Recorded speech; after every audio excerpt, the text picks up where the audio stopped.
লাজু তার নিজের অসুস্থতার মিথ্যে খবর দিয়ে হোস্টেলে ডেকে পাঠালো অনুভবকে।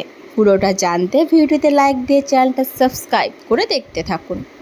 কোণে দেখা হলো সিরিয়ালের আগামী পর্বে আমরা দেখতে পাবো লাজুর এক বান্ধবী অনুভবকে ফোন করে বলতে থাকে লাজু খুব অসুস্থ হয়ে গেছে, লাজু জ্ঞান হারিয়েছে, অজ্ঞান হয়ে পড়ে আছে লাজু। অনুভব এই কথাটা শুনে তো পুরো চিন্তায় পড়ে যায়, ছটফট করতে থাকে। তাড়াতাড়ি করে লাজুর সাথে দেখা করার জন্য হোস্টেলে চলে আসে, কিন্তু হোস্টেলে এসে দেখে লাজু সুস্থ শরীরে বসে আছে, মানে লাজুর কোনো শরীর খারাপই হয়নি। ওই অবস্থায় লাজুকে বসে থাকতে দেখে অনুভব তো প্রচণ্ড রেগে যায়। লাজুকে বলতে থাকে, তুমি তো দিব্যি সুস্থ আছো, তাহলে তোমার অসুস্থতার খবর দিয়ে এভাবে আমাকে ডেকে পাঠানোর মানেটা কি লাজু? কি চাইছো কি তুমি?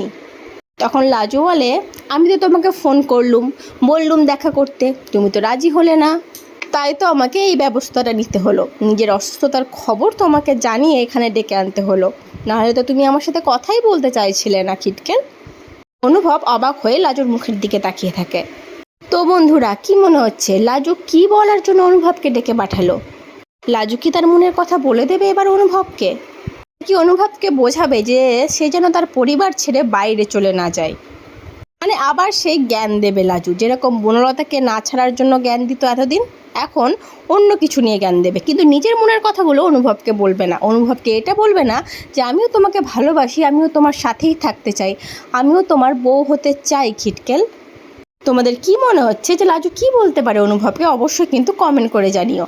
পরবর্তী আপডেট নিয়ে তাড়াতাড়ি আসি, সঙ্গে থেকো, সাথে থেকো, চ্যানেলটা সাবস্ক্রাইব করে দিও। ধন্যবাদ।